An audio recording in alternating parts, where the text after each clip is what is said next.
할렐루야. 오늘은 형제를 깨우치라 라는 제목으로 디모데 4장의 말씀을 전하도록 하겠습니다.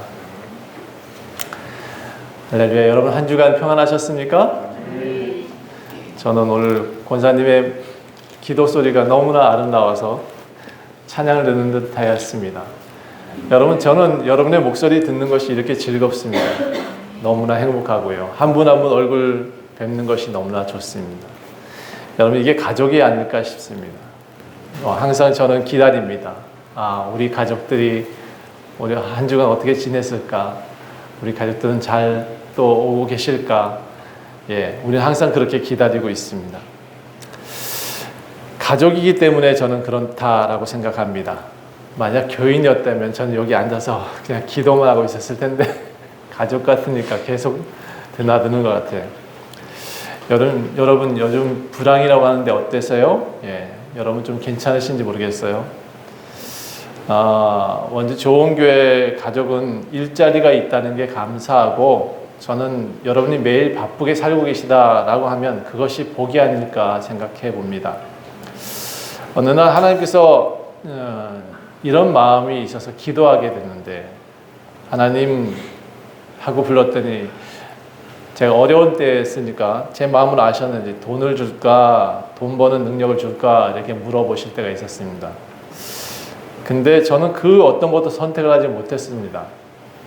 제가 가지고 있는 위치가 돈 버는 위치가 아니더라고요. 그래서 어떻게 해야 될까 하고 기도하다가, 진짜 옛날에는 그랬어요. 옛날에는 솔직히 돈을 좀 주십시오 라고 기도한 적이 있었어요. 그럼 좀 편히 살 것 같은데요 라고 했던 기억이 있어요. 그랬더니 어느 집에 로또를 딱 보게 하시다가 로또 파는 집을 보게 하셨는데, 로또 파는 집이 있고 그게 이제 서울의 강남인가? 고속버스 터미널 앞에 사람이 막 지나가는 거예요. 한쪽에 길은 그 횡단보도에 꽉 차가지고.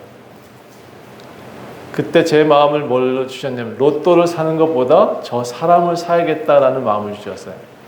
저 사람들을 사겠습니다라고 저는 그날 로또 사는 대신 저 사람들 주십시오라고 기도했던 것 같아요.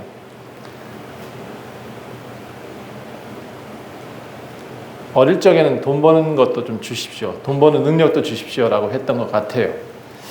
그런데 그럴 때마다, 제가 많이 힘들고 어려울 때마다 그런 생각을 조금씩 비추긴 했었지만, 제 하나님께 이런 기도를 해야 되나 하는 생각이 들었어요.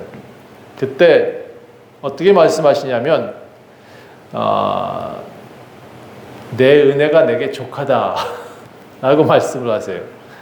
내 자리가 금자리다 그렇게 말씀하세요. 제 수준에 딱 맞게 대답을 해주세요.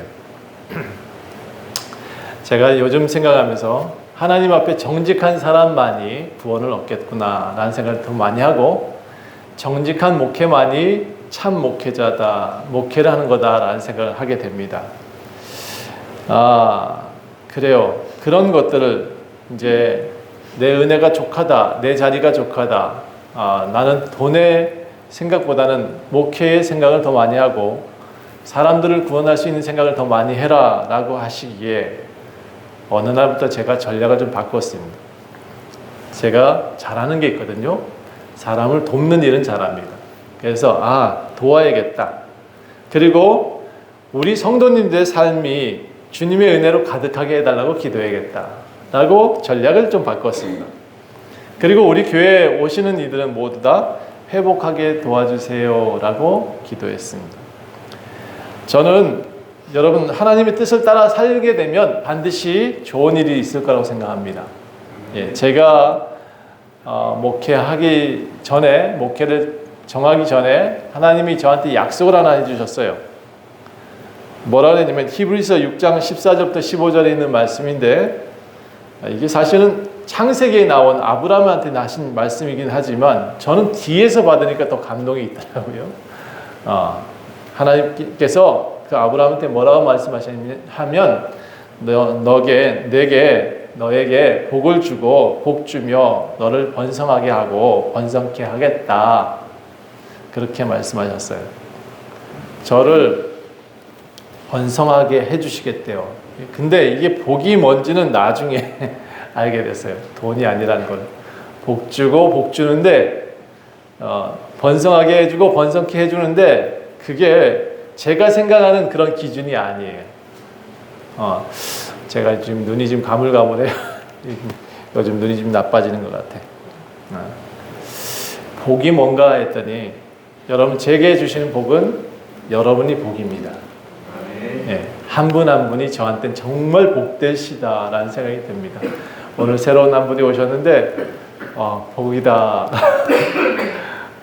복이 굴러오셨습니다. 예, 여러분 한 분 한 분이 복이십니다.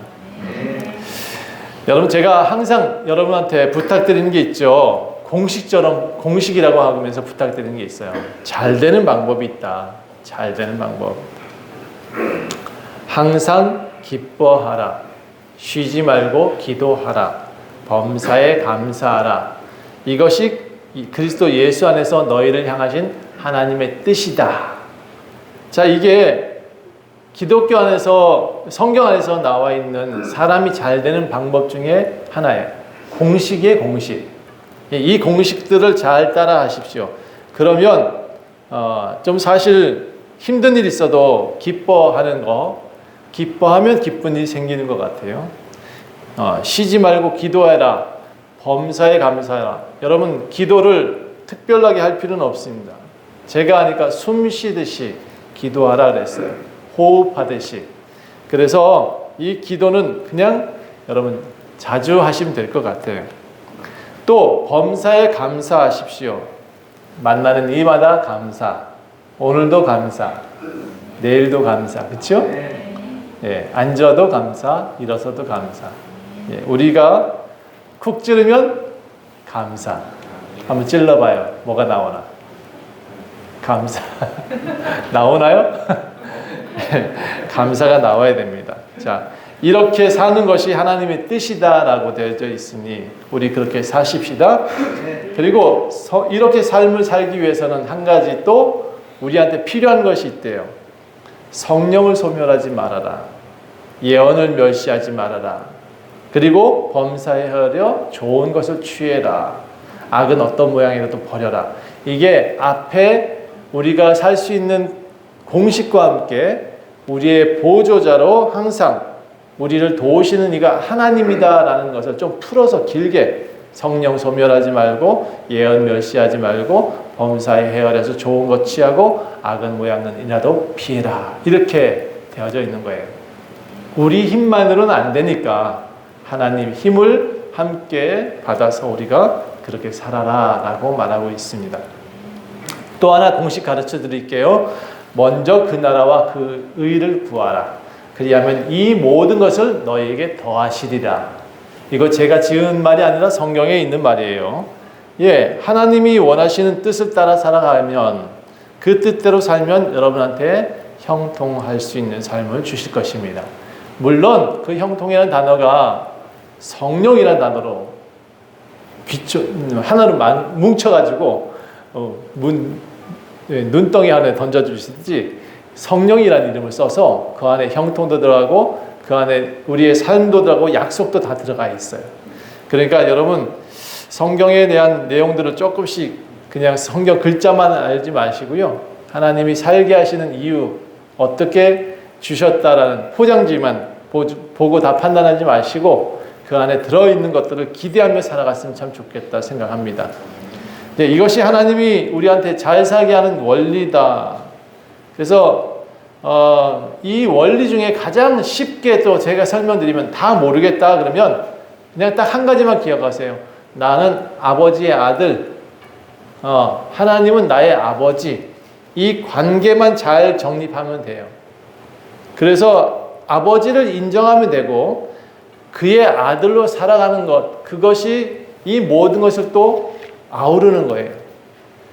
그래서 저는 여러분들이 잘 살 수 있는 방법을 항상 가르쳐 드립니다. 아버지와 아들로 살아가자. 그리고 세상 사람들에게 관계도 마찬가지예요. 이 관계를 잘 정립해야 복을 받는다 그랬습니다. 하나님께도 관계를 잘 정립해야 돼요. 아버지와 아들, 그 다음에 세상 사람들과의 관계도 마찬가지예요. 사람들과 좋은 관계를 맺고 싶다. 그러면 저를 따라서 하셔요. 여러분, 내 자신의 이익보다 타인을 도울 것을 생각하세요. 내 돈벌이를 먼저 생각하는 것보다 어떻게 그 사람을 더 다음에 오게 할까를 생각하세요.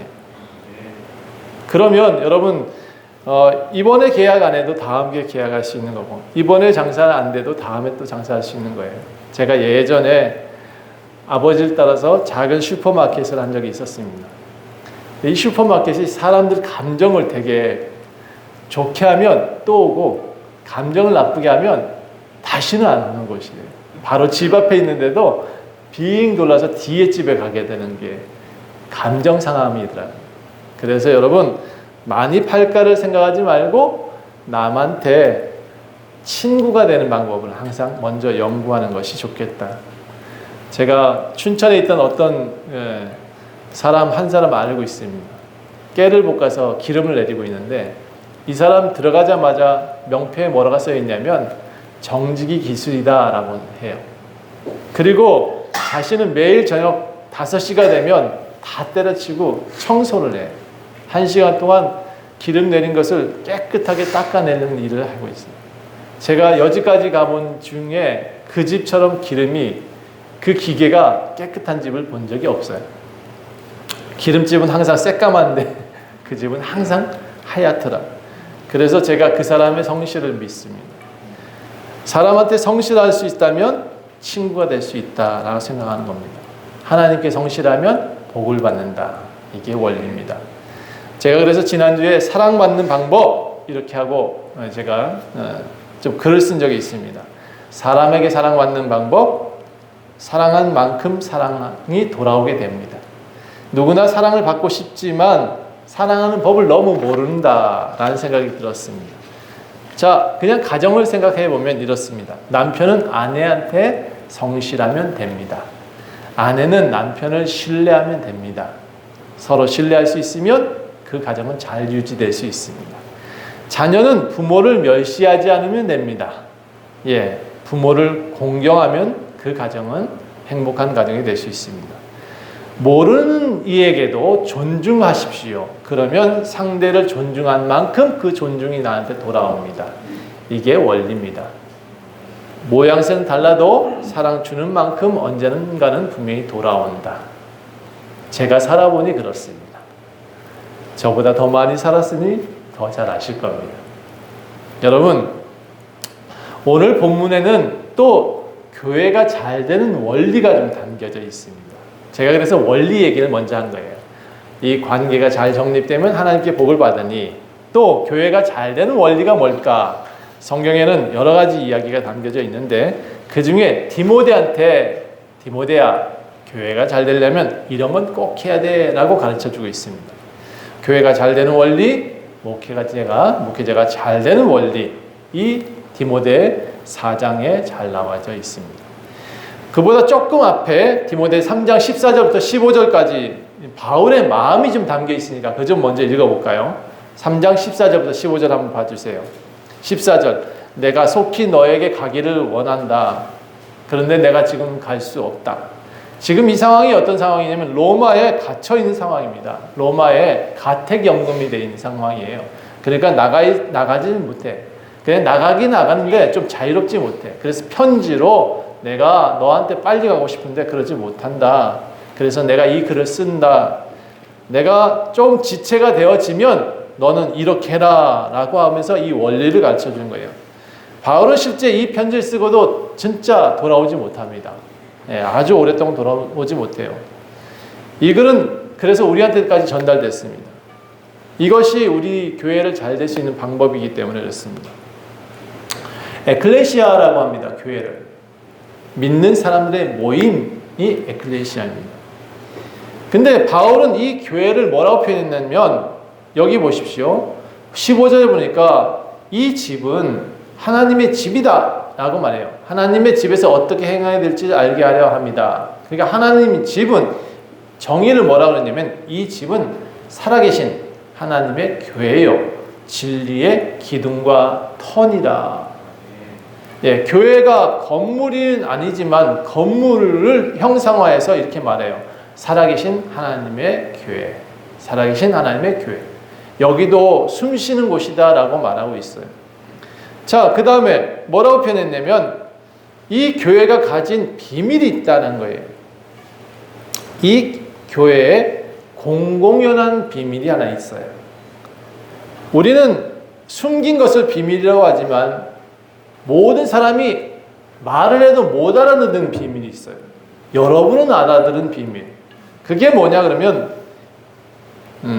교회가 성배가 있고 뭐 이 안에 법궤가 있고 이렇진 않아요. 그게 비밀일 수 있는데 구약에서는 그걸 비밀이라고 할 수 있겠지만 이 공공연한 비밀은 여러분이 잘 알고 있는 비밀입니다. 네. 뭐죠? 여러분한테 물어볼까요? 그렇죠. 예수 그리스도. 이건 다 아는 비밀인데 여러분만 아는 비밀이에요. 아, 이분하고 살면 내가 행복해진다. 여러분만 알고 있다고. 다 사람들한테 전하고 있는데 아무도 안 믿고 있는데 여러분은 믿고 있죠. 이 공공연한 비밀을 뭐라고 성경은 또 표현했냐면 우리 예수님은 하나님의 본체시다라고 말해요. 근데 그 비밀이 뭐냐? 하나님을 예수 그리스도가 분명히 말씀하셨어요. 그 예수님은 또 어떤 분이시냐면 하나님과 동등됨을 여기지 않고 그분의 본체셨으나 그분의 몸이셨으나 그분이 자기의 그 거룩함을 다 버리고 그 높은 자리를 버리고 아주 쪼그라들어서 더 쪼그라들어서 우리 사람한테 오셨다는 거예요. 그게 비밀이에요. 자, 여긴 뭐라고 표현했냐면 동등하게 여기지 아니하시고 자기를 비워서 종의 형체를 가지셨다. 그리고 사람이 되셨다라고 말했어요. 신이 사람이 됐대요. 왜?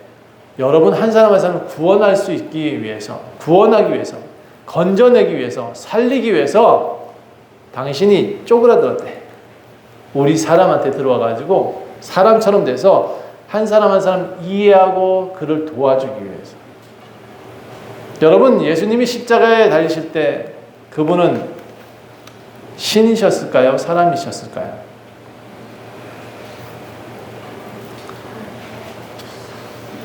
그분은 십자가에서 신이었다 그러면 펄쩍 뛰어는 내려왔어야 돼요. 그리고 만약에 그분은 신이었다 그러면 우리를 되게 기만하신 거예요. 조롱하신 거예요. 올라가가지고 내려올 수 있음에도 안 내려오고 죽지 않을 수 있음에도 불구하고 죽어버리셨다. 사실은 그리고 신이기 때문에 잠깐 숨 끊어졌다가 살아나는 그런 형태의 모습이라면 우리를 되게 기만하신 거예요. 그런데 또 하나 우리가 그분이 십자가에 맞아서 돌아가실 때 사람이 아니었다면 그분은 우리하고 전혀 관계가 없는 사람이에요. 그런데 그분이 십자가에 돌아가실 때 진정한 사람이셨어요. 내가 죽어야 될 그 자리에 그분이 고통당하시며 죽으셨어요. 그리고 누가 살렸냐? 당신이 살아난 게 아니에요. 하나님이 그를 다시 살리셨어요. 왜냐하면 생명은 주관자는 하나님이시기 때문에 그래요. 그래서 이 하나님이 우리에게 모든 인류를 살릴 수 있는 어린 양을 잡아주신 것이 예수 그리스도예요. 그의 피를 흘리게 하신 것도 하나님은 뒤돌아서 계셨다 그랬어요. 성경에 보니까 뒤돌아서 계셨어요. 그 순간만큼은 도저히 못 보셨던 것 같아요. 그러나 여러분 이 사실 때문에 우리는 지금 이곳에 앉아 있는 겁니다. 이 비밀이 여러분한테 가장 큰 복임을 또 깨달으시길 부탁합니다. 교회의 비밀은 3장 16절에도 기록하고 있습니다. 뭐라고 했냐면 아까 제가 조금씩 공공연한 비밀이라고 했는데 여기는 이렇게 표현하고 있습니다. 그는 그 예수 그리스도에 대해서 말하기를 그는 육신으로 나타난 바 되셨다. 영으로 의롭다 하심을 받으시고 천사들에게도 보이시고 만국에서 전파되시고 세상에서 믿음 받으시고 영광 가운데 올려지신 분이다. 예수님을 설명할 때 여러 가지로 설명할 수 있지만 바울은 이 예수님을 육신으로 나타나신 분, 또 영으로 의롭다 하신 분, 또 천사들에게도 보이시고 만국 모든 사람한테도 보이신 분이라고 설명하고 있습니다. 이 비밀을 가진 사람이 교회라는 거예요. 이 비밀을 가진 곳이 교회라는 거예요. 이 교회가 이것을 전해야 된다는 거예요. 이것을 전하는 교회가 참된 교회다라고 말하고 있습니다. 그런데 바울은 이 사실을 전하지 않는 교회는 경계해야 된다라고 말하고 있습니다. 오늘 본문 디모데 4장 1절에는 성령이 밝히 말씀하셨다라고 시작합니다.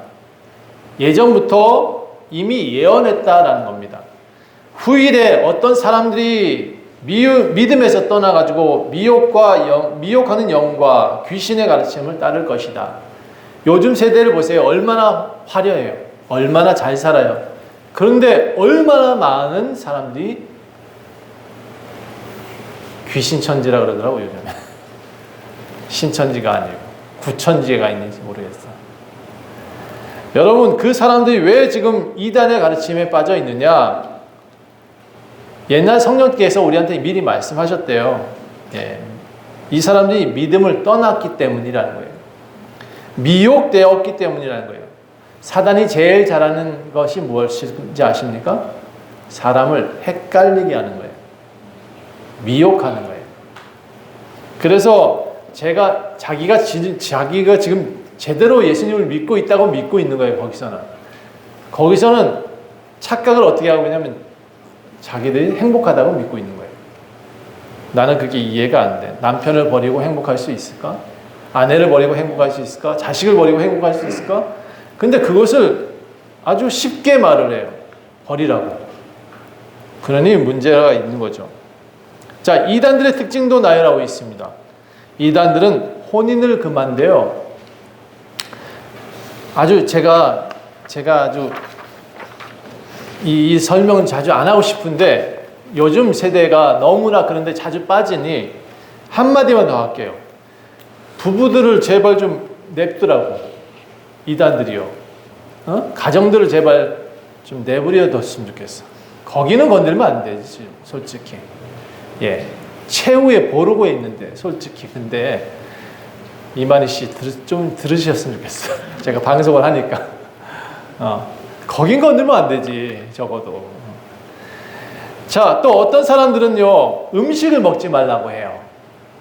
제가 제7일 안식교회 요즘은 많이 보편적으로 사람들한테 나쁘다고 표현하고 있진 않지만 여기가 이단이라고 했던 부분의 가장 큰 핵심이 뭐냐 그러면 구약의 음식 중에 규례, 음식 중에 먹지 말라는 규례를 지키는 거예요. 그리고 안식일을 토요일날 꼭 해야 된다라는 이 내용이 그들한테 우리와 다르다는 확실한 구분선을 지어주고 있어요. 여기 성경이 뭐라고 했냐면 그 음식 갖고 장난치지 말래요.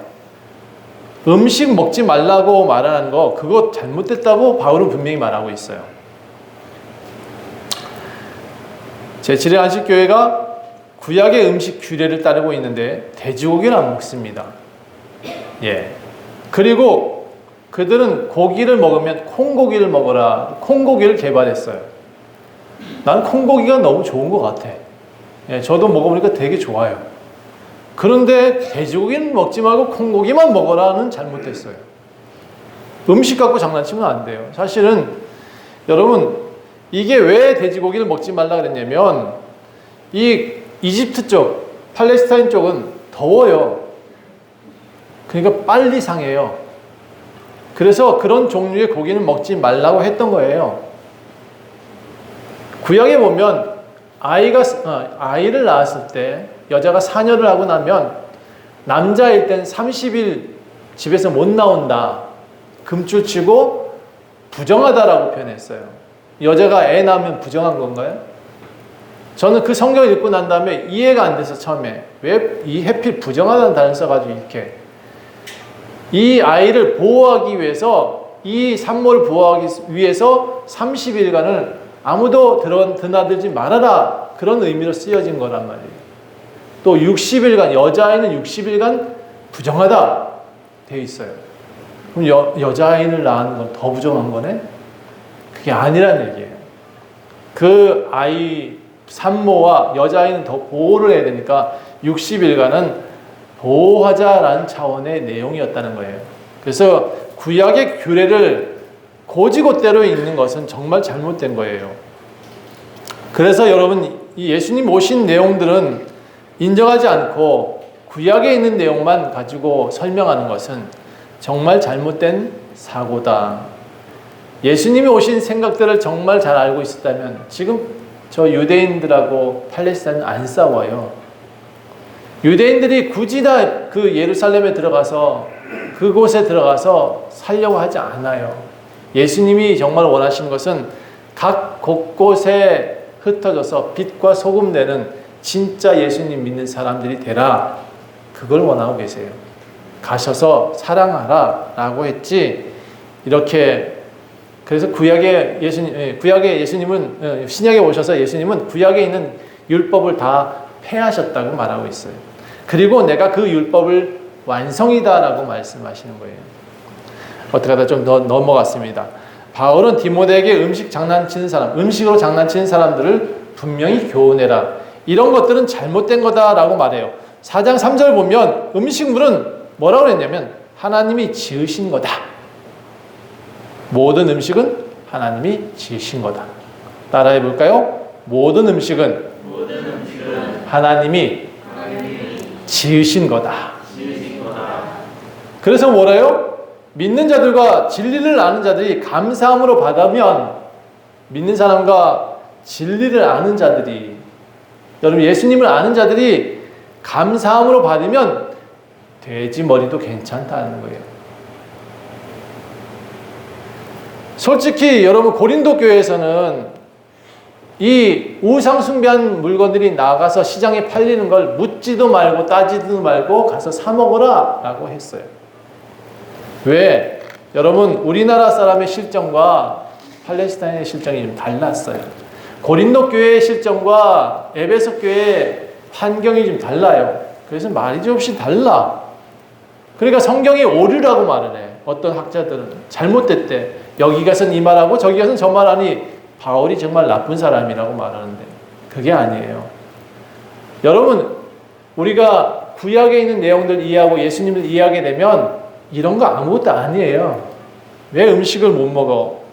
왜 닭발을 못 먹어요? 이지민 집사람이 제일 좋아하는데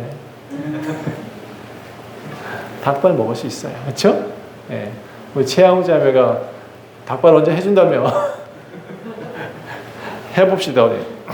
여러분 감사함으로 따라합시다. 감사함으로 먹으면 버릴 것이 없다. 네, 하나님의 말씀과 기도로 거룩해진대요. 찝찝해요? 기도해요. 그냥 기도하고 먹어요. 그러면 된대. 자, 우리가 먹는 음식은 죄가 없습니다. 가끔 지역 특성상 먹지 말아야 될 음식이 있긴 해요. 그렇죠? 예, 가가지고 괜히 먹었다가 탈이 나면 안 되니까 저는 절대로 동남아 가가지고 밖에서 나가서 먹는 음식 잘 안 먹어요. 왜? 탈 나거든. 항상 탈이 나요. 매운 거 잘 안 먹어요. 저 탈 나요. 그래서 여러분 그런 것들을 위해서 규례가 쓰여져 있는 거예요. 자, 우리가 먹는 음식은 감사함으로 먹으면 다 된다. 예, 육류 너무 많이 먹지 말래요. 요즘 제가 유튜브에서 조금 듣는 한의사 얘기를 좀 듣는데 여러분 레몬즙이 그렇게 좋다네. 레몬 희석해서 먹으면 몸이 체질 개선된대요. 알러지 나고 뭐 이제 뾰루지 나는 사람들 배가 좀 많이 안 좋아서 그렇대요. 그러니까 우유 달걀 먹지 말고 레몬즙 먹으래. 도움이 돼요, 도움이 되더라고요. 저가 도움이 됐으니까 여러분한테 도움이 될 것 같아서 말씀드려요. 육류를 좀 적게 먹어라. 그리고 좋은 것을 가려 먹어라 라고 말하고 있습니다. 잘 사니까 가려 먹어요. 그게 나을 것 같아. 자, 6절은 또 교회가 해야 될 일에 대해서 가르칩니다. 내가 이것으로 형제를 깨우치면 이렇게 돼 있습니다. 여러분 복음의 비밀을 알게 된 사람은 우상 숭배하는 사람한테 가서 뭐라고 하고 싶어요? 얘 너 지금 하고 있는 게 어리석지 않니? 우리 정말 이렇게 살지 말자. 왜 거기에 매여 사니? 예, 누구한테 이렇게 코 껴서 살고 있으면 왜 그 사람한테 코를 껴서 사니? 우리가 알고 있으면 자유롭게 살자. 이렇게 말해주잖아요. 그렇죠? 마찬가지예요. 우리 최영자면 아마 북한 사람한테 맨날 외칠 것 같아요. 거기 있지 말고 빨리 건너오라고. 왜 거기서 매여 사니? 이 자유 대한민국에 넘어와라. 하듯이. 우리는 알고 그들은 모르니까. 그렇죠? 자, 좋은 형제들은, 좋은 교회는 형제들을 깨우쳐라. 엉뚱한 교리에 매여 있거나 엉뚱한 형식에 매여 있는 사람들은 예수님의 형제로 살게 만들어줘라. 이렇게 말하고 있습니다. 그게 좋은 교회의 역할이라는 거예요. 교인으로 사는 것보다 하나님의 자녀로 살아라. 아버지와 자식으로 살아라. 이게 좋은 교훈이래요. 바울은 디모데에게 망령되고 허탄한 신화를 버리고 경건에 이르도록 내 자신을 연단하라 라고 조언합니다. 그 당시에 아테네 사람들이 모두 다 믿고 있는 철학, 그런 것들에 휩싸여 살지 말고, 문학 그런 거에 너무 휩싸여 살지 말고 오직 예수 그리스도의 복음에 살아라. 여러분, 목사도 공부를 많이 하다 보니까 이게요, 신화도 보고 문학도 보고 다양한 거 보다 보니까 성경을 어떻게 보냐? 문학적으로 보게 돼요. 어느 날 외경을 보게 되잖아요. 외경에 이상한 내용을 딱 봤어. 그러면 진리가 갑자기 왜곡돼요. 흔들려 버려요. 그러니까 이게 여러분 스크린 보다가 보면 막 쿨렁쿨렁 흔들리잖아요. 그럼 그 화면을 보고 있을 수 있나요? 없죠. 똑같아요. 성경을 내가 정확하게 명확하게 보고 싶으면, 그래서 성경을 외경을 빼놓고 만든 거예요. 명확하게 예수 그리스도를 볼 수 있게끔은 되어 있는 책만 모아놓은 거예요. 그런데 외경을 보고 문학을 보고 하다 보니까, 신학을 배우다 보니까 이게 어느 날부터 제 눈앞에 예수님의 모습이 쿨렁쿨렁해졌어요.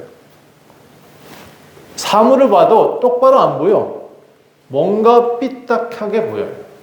그게 사고하는 방법이라고 저한테 배웠기 때문에 전 그렇게 사고를 해봤어. 그랬더니 예수님이 자꾸 흔들려요. 그래서 여러분, 결국 예수를 부인하는 사람이 많아요. 신학자 가운데 어떤 사람은요, 다신주의 신학자가 되기도 해요. 모든 신은 하나다. 불교도 하나다. 글쎄요, 여러분. 제가 지난주에 천지신명 얘기했지만 천지신명이 하나님이다. 그거 틀린 말이거든요. 하늘과 땅의 모든 것은 하나님이 만드셨지, 그 모든 것을 주관하는 이는 하나님이지만 그를 꼭 그렇게 불러야 될 필요는 없어요. 하나님으로 부르면 되지. 자, 어쨌든 바울은 디모데에게 경건하도록 내 자신을 연단하라 라고 말하고 있습니다. 이 연단은 두 가지로 설명합니다. 하나는 육체의 연단, 하나는 경건. 이게 연단하는 방법이래요. 하나는 육체의 연단이라는데, 그 당시에 이방인들이 뭘 했냐면 채찍 가지고 자기 몸을 두들기는 그런 이방인들의 모습 보셨나요, 혹시? 예. 힌두교 애들이 가끔 더 하죠. 바늘 가지고 몸을 콱 찔러가지고 돌아다니잖아요. 그렇죠? 그럼 지들은 아픔을 못 느낀다고 하는데, 여러분, 그런 연단이 가끔 가능해요. 기독교에서도 연단이라고 표현하는 것은 몇 가지 있습니다. 금식하는 거, 배를 굶어가면서 기도하는 거. 가끔은 필요하대요. 나쁘진 않대. 그런데 그것보다 더 좋은 연단이 있대요. 제가 그래서 여러분한테 금식기도 자주 안 시켜요. 금식하라는 말을 안 해요. 왜냐면 저는 이것을 알았기 때문에. 이 연단이 뭐냐? 육체의 연단보다 더 나은 연단. 그게 경건이래요. 따라합시다. 경건. 여러분, 오늘 다 기억 못해도 요거 한 단어는 기억하고 가셔야 돼요. 경건이 뭐냐? 연단하는 거예요. 경건도. 바울은 육체의 연단이 크게 도움이 되지 않는다라고 디모데한테 가르치고 있어요. 그보다 더 큰 경건이 연단이다라고 말하고 있어요. 연단. 근데 이 경건이 거창한 것이 아니에요. 여러분, 경건 어떻게 하면 경건할까요? 여러분이 아는 경건이 뭐죠? 한번 얘기를 해봐야 돼. 경건이 뭐예요? 그냥 고요히 기도하는 거? 그 골방에 들어가 있는 거? 아니면 뭐 착하게 사는 거? 경건 거창한 게 아니고요. 여러분, 예수 믿는 사람처럼 사는 거예요. 그냥 사람답게 사는 거. 사람답게 사는 거. 그게 경건이에요. 자, 어떻게 하면 사람답게 살까? 아버지가 있는 자식은 아버지한테 오는 거. 그래서 주일날 우리는 예배드리러 오는 거예요. 아빠한테 아빠 말씀 듣겠다고 오는 거예요. 그게 자연스러운 거잖아요. 그렇죠? 기도하는 거. 이게 경건이에요. 어떻게 기도하는 거? 뭐 어거지로 많이 억지로 열심히 그거 아니에요. 그냥 기도하시면 돼요. 사모님 저 뒤에 좀 나가들었어요. 택배 찾으러 오셨나요? 어떻게 경건을 기도하시냐면 그냥 기도하는 거예요. 뭐 매일 나무 뿌리 안 뽑아도 돼요. 그건 저한테는 이해가 안 돼요. 그건 육체의 연단인 것 같아요. 우리가 힘을 써가면서 기도할 이유가 없어요. 여러분, 제가 생각하기에 경건은 이렇습니다. 그냥 교회에 나오시면 됩니다. 그리고 내세의 약속을 믿으면 돼요. 여기 성경은 이렇게 표현했습니다. 경건은 범사에 유익한데 이 땅에 사는 동안 아무리 강조해도 매번 유익한 것은 경건의 삶이다 라고 표현하면서 그리고 이 경건의 삶을 살게 되면 금생과 내생의 약속을 받는다 라고 되어 있어요. 우리가 단순히 이 경건을 뭐 아주 거창하게 형식적으로 정하지 않아도 이거는 약속을 받을 수 있다. 이걸 좀 어떻게 설명할까? 경건은요, 금생과 내생의 구원을 약속하고 있어요. 근데 이 경건은 다른 게 아니에요. 우리가 교회에 나오고 예배 드리고 사람처럼 사는 거. 제가 너무 심플하게 얘기하니까 여러분이 안 믿기는 것 같아요. 근데 진리는 심플해요. 복잡하지 않아요.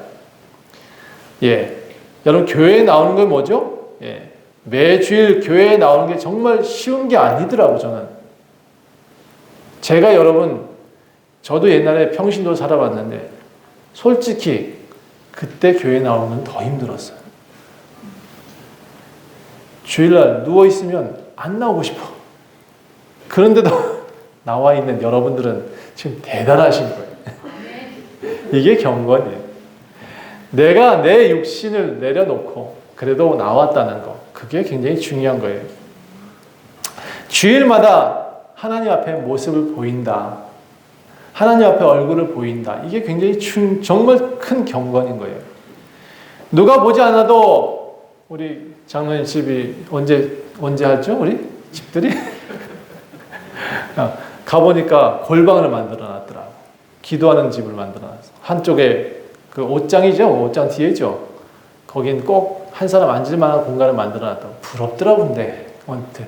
그런 공간 만들고 싶었어, 나도. 한번 그렇게 했으면 좋겠어요. 그런 공간 만들었으면 좋겠어요, 여러분도. 그냥, 그리고 꾸준히 기도하고, 누가 뭐라 그래도 성경 보고, 누가 뭐래도 그냥 찬양하는 거예요. 이게 경건이에요. 누가 뭐래도. 우리 사모님이 우리 반주자하고 딱 혼자 있는 시간이 있었어요. 여러분 조금 늦게 오신 바람. 뭐라고 했냐면, 하나님 보시는데, 사람이 안 봐도 된다. 하나님께 찬양하는 건 아니겠는가. 그게 경건이라고 생각해요. 나는 하나님 품에 여러분이 들어가는 것이 경건인 것 같아요. 경건을 선택한 여러분, 바울은 이렇게 표현합니다. 9절, 이런 사람들한테 뭐라고 표현했는지 보세요. 9절 한번 첫 단어로 한번 읽어볼까요? 시작. 미쁘다. 경건을 선택한 사람을 미쁘다라고 말했어요. 옛날에는 표현을 이렇게 했어. 사랑스럽구나, 예쁘구나, 이 말을 미쁘다라고 했어요. 여러분 이렇게 경건을 선택한 사람들 이쁘다고 바울은 표현해요. 모든 사람들이 본받을 만하다라고 표현해요. 이를 위해서 우리가 수고하고 힘쓰는 것은 우리 소망을 살아계신 하나님께 둡니다. 이렇게 소망을 두고 살게 하는 것이 우리가 해야 될 일이다라고 또 바울은 디모데한테 설명을 해요. 곧 모든 사람, 특히 믿는 자들의 구주가 되게 하시는 것, 그것을 우리는 그렇게 사는 사람들을 아름답게 만드는 것이 우리의 일이다라고 표현하고 있어요. 자, 우리 믿는 사람들이 추구해야 될 것이 뭘까요? 세상의 부귀영화 아니에요. 여러분, 제가 예언하건대 여러분은 곧 죽어요. 그러니까 그 부귀영화에 너무 마음 쓰지 말아요. 있으면 좋아요. 최선을 다해 살면 돼요. 내가 맡은 일에 열심히 살면서 적게 벌기보단 열심히 벌어서 많이 버는 것도 괜찮아요. 그런데 여러분, 그거 여러분 거 아니에요. 할 수 있으면 언제나 경건을 따라서 살아갔으면 좋겠어요. 주님을 따라가는 삶, 그게 필요해요. 혹 성공하는 삶을 살고자 한다면 하나님을 위해서 성공하세요. 돈 많이 벌고 싶어도 하나님을 위해서 벌어요, 좀. 사업장 잘 되기 바라신다면 아까 관계 잘 정리 바라였죠. 그 관계 잘 정립하면 형통한 사업장 주실 거라고 저는 믿어요. 모든 삶의 목적이 하나님을 향해 살아야 돼요.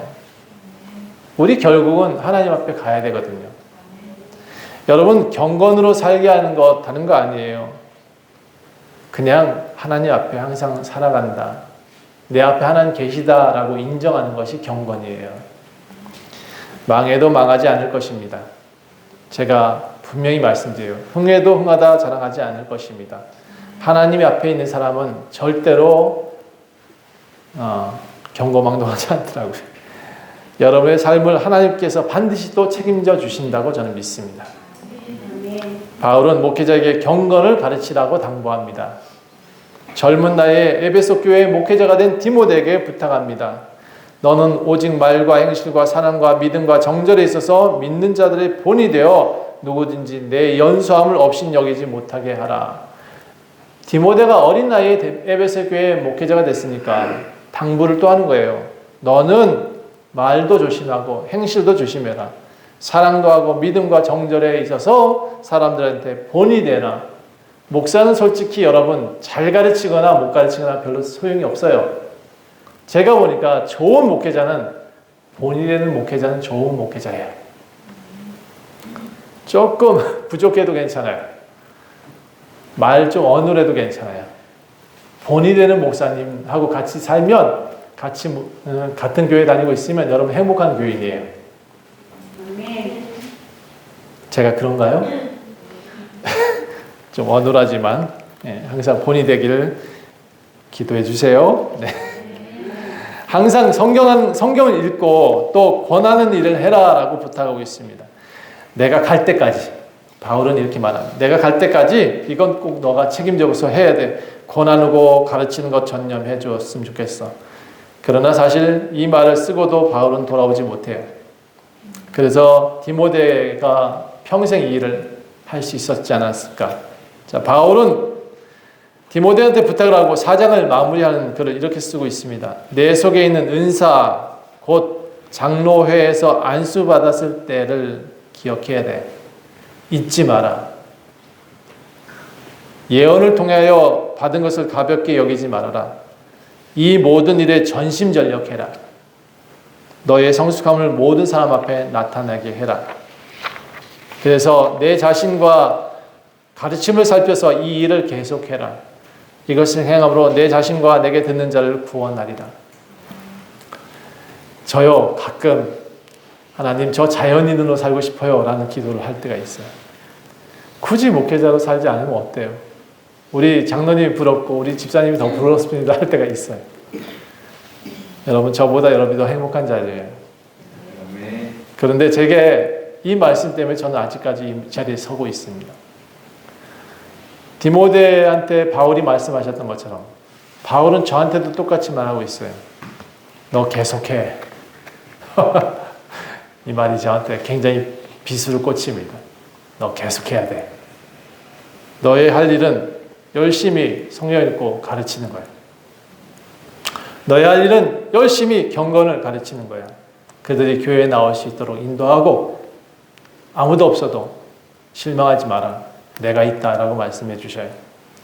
저는 항상 이 마지막 메시지가 참 부담이면서도 가볍게 받아들일 수가 없어요. 안수받은 것을 가볍게 여기지 말아라. 목회자 된 것 그냥 된 거 아니다. 항상 말씀하세요. 모든 일에 전심전력해라. 제가 그래서 매일 전심전력하면 뛰고 다닙니다. 여기 뛰고 저기 있다. 전심전력하라 그래서 진짜 열심히 전심전력하고 있습니다. 너의 성숙함을 모든 사람에게 나타내게 해라. 얼마나 부담되는지 몰라요, 이 말이. 비성숙한데 성숙하래요. 정말 힘들어요. 열심히 성숙하려고 노력을 해요. 목회자의 삶을 계속 살아라. 이것을 행하면 저도 구원을 받는데요. 제가 구원 받을 수 있는 방법은 이 방법밖에 없대요. 여러분한테 말씀을 전하고 또 권면하는 것. 이거 계속하는 것 방법밖에 없대요. 여러분 오늘 말씀 정리하겠습니다. 믿는 성도 여러분, 믿는 가족 여러분, 하나님의 관계를 잘 유지하십시오. 이것이 형통으로 가는 지름길입니다.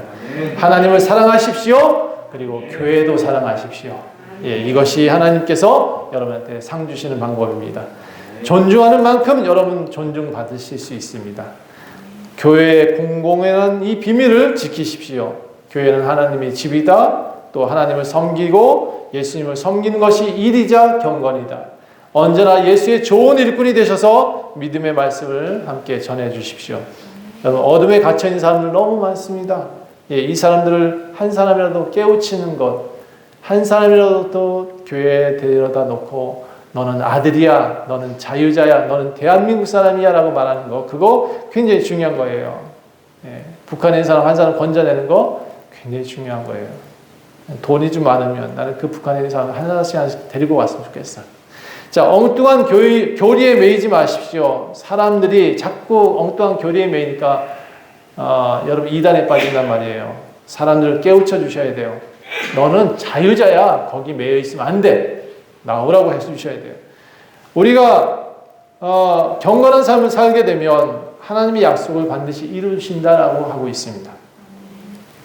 내세에도 금세에도 하나님의 약속을 반드시 지키십니다. 그것이 구원입니다. 그 구원을 이룰 수 있는 방법은 매일 여러분 하시는 것처럼 하시면 됩니다. 교회 나오고 예배드리고 기도하는 거, 찬송하는 거, 누가 뭐래도 그거 계속하는 거, 그것이 경건입니다. 기도하겠습니다. 하나님, 우리는요 이 경건의 삶을 살아갈 수 있는 힘이 없습니다.